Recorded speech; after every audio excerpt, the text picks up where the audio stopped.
Hi అండి, welcome back to my channel. నేను వచ్చేసాను ఫుల్ లెంత్ వ్లాగ్ తోటి. ఏంటి షాప్ చూపిస్తున్నాను, ఏమైనా షాప్ పెట్టానని అనుకుంటున్నారా? సరే వెళ్ళిపోదాం వీడియోలోకి. అందరూ ఎలా ఉన్నారు, బాగున్నారా? నేనైతే చాలా చాలా బాగున్నా. ఈ వ్లాగ్ వచ్చేసి బారసాల వ్లాగ్. విజయవాడ వెళ్ళాల్సింది ఉంది, అందుకనే షాపింగ్ చేస్తున్నాను. మరి ఏదన్నా ఫంక్షన్కి వెళ్ళినప్పుడు మనం ఏదైనా ఇవ్వడం అలవాటు. అలాగే చిన్నపిల్లల బట్టలు ఇంట్లో ఉండవు కాబట్టి షాపింగ్ చేయాల్సి వచ్చింది. అలాగే ఈ క్యారియర్ కూడా తీసుకున్నాను పిల్లల కోసం. అది ఎందుకు తీసుకున్నాను అన్ని ఫర్దర్ వీడియోస్లో అయితే చెప్తాను. అది ఎంత పడ్డదో కూడా తర్వాత చెప్తాను, చెప్పాలి అని అనిపిస్తే.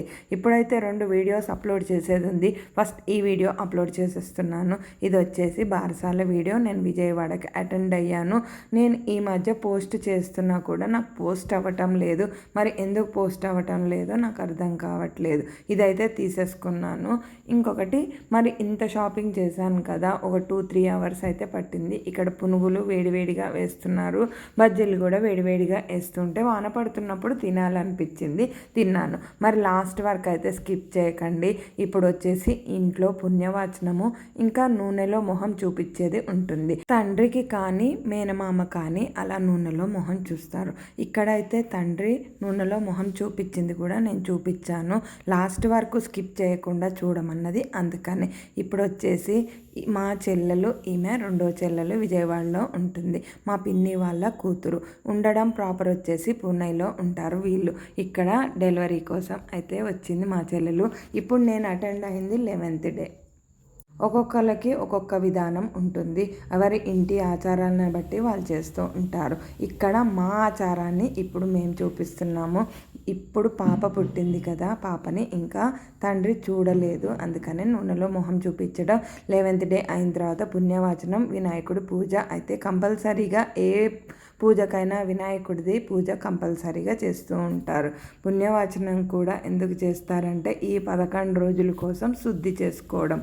చాకలాం వచ్చి 11వ రోజు తెల్లవారక ముందే మాకు కొన్ని ఉంటాయి. తమలపాకులు, ఏదైతే పొరుటి మంచం ఉంటుందో ఆ మంచం మీద కూర్చోబెట్టి 5 తమలపాకులు పెట్టి అప్పుడు మటుకు స్నానం పోస్తారు. అవి కూడా ఇన్ని చెంబులు అని ఉంటాయి లెక్క. 11 పసుపుతోటి ఉండల్లాగా చేసి 11 సార్లు ఇస్తారు ఈ 11 రోజులకి. నేను అది అని అనుకుంటున్నాను కానీ పెద్దవాళ్ళవి ఎందుకు ఇచ్చేవాళ్ళు ఏంటి అనేది వాళ్ళకే తెలుసు. మమ్మల్ని అయితే చిన్నప్పుడు ఇది ఎందుకు ఇట్లా అట్లా అని అడిగితే మటుకు ఏవి చెప్పేవాళ్ళు కాదు. పెద్దవాళ్ళు మాకు చెప్పింది మేము మీకు చెప్తున్నాం అని అనేవాళ్ళు తప్ప నుంచి వివరంగా అయితే ఏది కూడా మేము అడిగేవాళ్ళం కాదు, వాళ్ళు కూడా చెప్పేవాళ్ళు కాదు. ఇప్పుడు వచ్చేసి పుణ్యవాచనం ఇంకా కాలేదు, వినాయకుడి పూజ అయింది.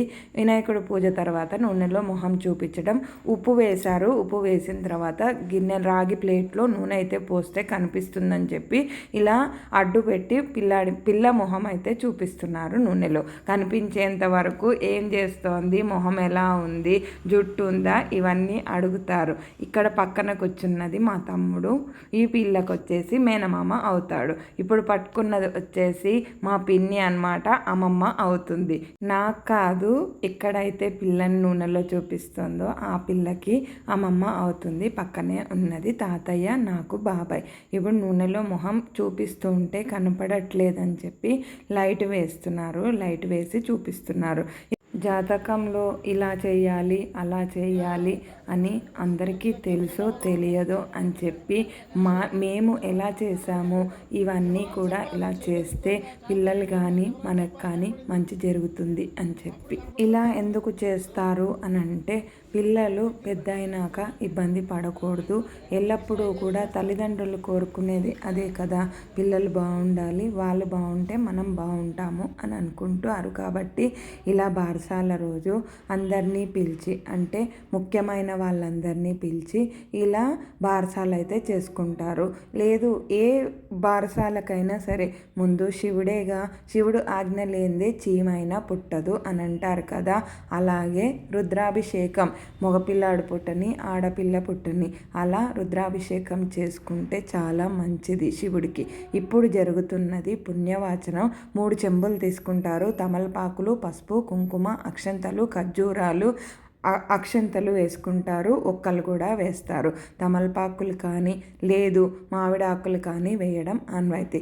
ఇక్కడ మా పక్కన కూర్చున్నది మా అక్క అన్నమాట. మా పెద్దమ్మ వాళ్ళ కూతురు, పక్కన మా అమ్మ. ఇప్పుడు మా అక్క వచ్చేసి పిల్లని రెడీ చేస్తుందన్నమాట. ఎందుకంటే మొలతాడు కట్టిన తర్వాత ఈరోజు మేము ఇప్పటి వరకు పౌడర్ కానీ కాటిక కానీ బొట్టు కానీ ఏమీ పెట్టాం. అప్పుడు పెట్టిన తర్వాత 11వ రోజు స్నానం అయిన తర్వాత కొత్త బట్టలు వేస్తాము. కొత్త బట్టలు వేసిన తర్వాత మొహానికి పౌడర్ రాసి బొట్టు పెట్టి కాటికి కూడా పెడతాం. అప్పుడే దిష్టి పూసలు కూడా కడతాం. ఇప్పుడు సత్రం ఎందుకు తీసుకున్నాము, ఇక్కడి నుంచి ఒక 10 మినిట్స్ ఉంది వెళ్ళడానికి. ఈ పుణ్యవాచనం అయిన తర్వాత ఇంకా కొత్తమ్మ కొర్రెమ్మకి నైవేద్యం పెట్టేది ఉంది. మా ఇంట్లో ఇలా పెడతాము. మీకు కూడా లాస్ట్లో నేను చూపిస్తాను, చెప్తున్నాను. ఎందుకంటే ఒక కథ కూడా ఉంటుంది. ఆ కథ ఆడపిల్లలు పుడితే మగ కుక్కకి అన్నం పెట్టాలి అని అంటారు, మగపిల్లాడు పుడితే ఆడకుక్కకి అన్నం పెట్టాలి అని అంటారు. ఆ కథ కూడా వీలైనంత వరకు నాకు తెలిసినంత వరకు చెప్తాను. ఇప్పుడు పాట ఒకటి మేము పాడింది రాగానే పెట్టాను.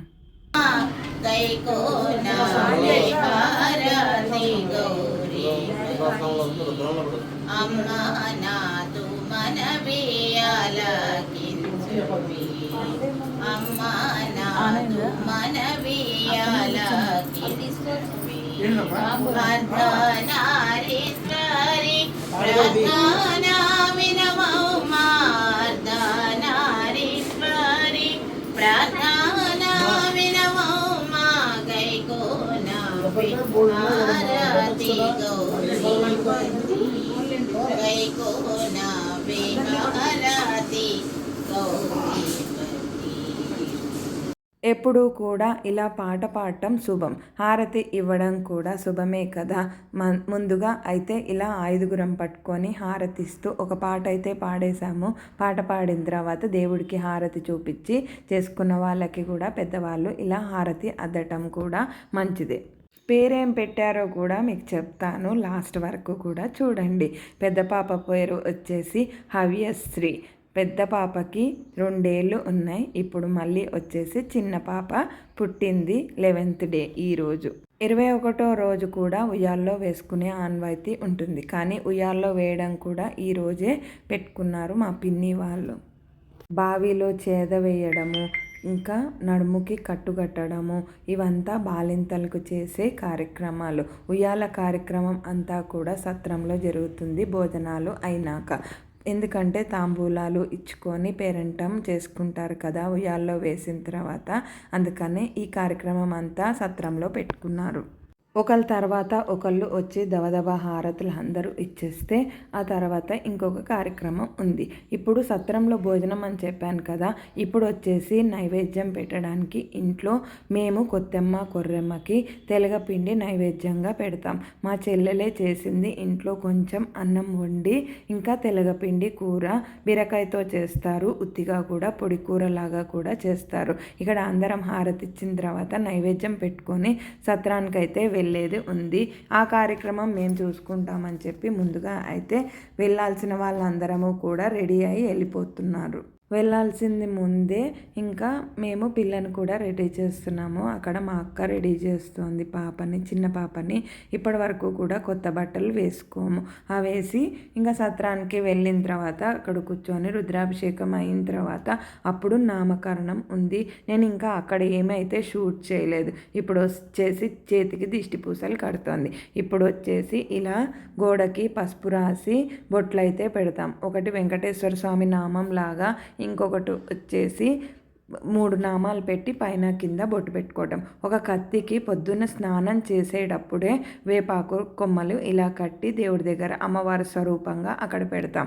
ఇక్కడ కూర వేసి పెరుగు ఉప్పు అన్నం అయితే పెడతాం. ఇప్పుడు పెడుతున్నది తెలగపిండి కూర. ఈ అమ్మవారికి వచ్చేసి గ్రామదేవత అంటారు. గ్రామదేవతకి ఎప్పుడు కూడా తెలగపిండి పెడతారు. మన పిల్లల్ని కూడా రక్షించమని చెప్పి, ఇచ్చిన సంతానాన్ని చల్లగా కాపాడమని చెప్పి పొద్దున కూడా సూర్యభగవానుడికి 3 సార్లు ఆవు పాలు కూడా బెల్లం వేసి ఆర్ఘ్యం కూడా ఇస్తారు. ఎందుకంటే పిల్లకి పాలు సమృద్ధిగా రావాలి అని చెప్పి.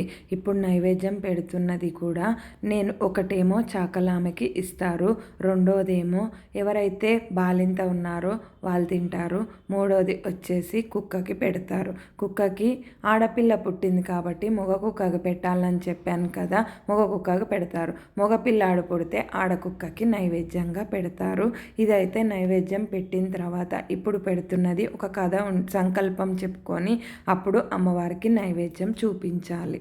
ఆ సంకల్పం చెప్పేది కూడా నేను రాగానే పెట్టచ్చు, కానీ అందరూ కూడా హడావిడిగా మా బాబాయ్ ఇక్కడ పూజ చేయిస్తూ ఉంటే వెనుక సౌండ్స్ అన్నీ వస్తున్నాయి. అందుకనే నేను వాయిస్ ఇస్తున్నాను. ఇంకా ఇప్పుడు వచ్చేసి మేమందరం కూడా ఈ సత్రానికి వచ్చాము. ఒక 50-60 మంది ఏమో అయ్యి ఉంటాము. ఇక్కడ నేను చూపిస్తున్నది సర్వేజన సుఖినో భవంతు. ఇక్కడికి ఈ వీడియో నేను ఇంకా తీయలేదు అని అనుకున్నాను, కానీ నామకరణం ఇప్పుడు అవుతున్నది. రుద్రాభిషేకం తర్వాత నామకరణం జరుగుతుంది. నామకరణం తర్వాత అందరూ వచ్చిన బంధుమిత్రులందరితోటి కలిసి భోజనాలు అయిన తర్వాత అప్పుడు మటుకు ఉయ్యాల్లో వేయడం, బావిలో చేద వేయడం అవన్నీ జరుగుతాయి. ఇప్పుడు నామకరణంలో ఏం పేరు పెట్టారు అనేది బియ్యం మీద రాయిపిస్తారు. ఆ రాయిపిచ్చిన పేరు వచ్చేసి చిన్మయి అని పేరు పెట్టారు. ఇప్పుడు టైం వచ్చేసి 2:30 అయింది. మేము సత్రానికి వచ్చిన టైం వచ్చేసి 11 అయింది. అప్పటి నుంచి ఇప్పటికి రుద్రాభిషేకం అయిన తర్వాత ప్యారసాల పేరు పెట్టడానికి ఇంకా అందరం కూడా కలిసి భోంచేసిన తర్వాత అప్పుడు పిల్లని ఉయ్యాల్లో వేయాలి. ఇంకా ఉయ్యాల డెకరేషన్ కూడా కంప్లీట్ కాలేదు. ఉయ్యాల డెకరేషన్ అయిన తర్వాత ఉయ్యాల్లో వేయడమే. ఇప్పుడైతే కొన్ని క్లిప్పింగ్స్ అయితే యాడ్ చేశాను, ఫొటోస్. ఎక్కువగా కూడా ఏ ఫంక్షన్ అయినా కూడా విజయవాడకి వెళ్తూ ఉంటాను. మొన్న ఒడుగు కూడా విజయవాడలోనే జరిగింది. ఒడుగుకి ఒక్కరోజు అటెండ్ అయ్యాను. ఇప్పుడు కూడా విజయవాడలో ఈ ఫంక్షన్కి మార్నింగ్ అటెండ్ అయ్యాను. ఫంక్షన్ చూసుకున్నాక భోజనాలు కాగానే ఉయ్యాల వేసింది కూడా నేను ఉండుంటే తీసేదాన్ని, కానీ నేను లేను కదా, అందుకని నేను మధ్యాహ్నం భోజనం అయిన తర్వాత రిటర్న్ అయిపోయాను. అక్కడ క్లిప్పింగ్సే ఇప్పుడు యాడ్ చేసినవి కూడా. ఇంకొక వ్లాగ్ ఉంది మెచ్యూర్ ఫంక్షన్ది, అది కూడా అప్లోడ్ చేసేస్తాను. ఇంకా ఇక్కడతోటి ఈ వ్లాగ్ ఎండ్ చేసేస్తాను. మంచి వీడియోతో మళ్ళీ మీ ముందుకి వస్తాను. ఇవన్నీ కూడా స్వీట్ మెమరీసే కదా, ఎప్పుడైనా ఎవరైనా చూసుకోవడానికి. అందుకనే ఇలా అప్పుడప్పుడు సరదాగా మా క్లిప్పింగ్స్ కానీ ఎక్కడికైనా వెళ్ళినప్పుడు కానీ ఇలా పిక్స్ తీసి మన యూట్యూబ్ ఛానల్లో పెట్టుకుంటే వాళ్ళు కూడా చూసుకుంటూ ఉంటారు అని చెప్పి. సరే, ఈ వ్లాగ్ ఇక్కడితో ఎండ్ చేసేస్తానన్నాను. నెక్స్ట్ వీడియోతో మళ్ళీ మీ ముందుకు వస్తాను. Bye, subscribe, like. Thank you.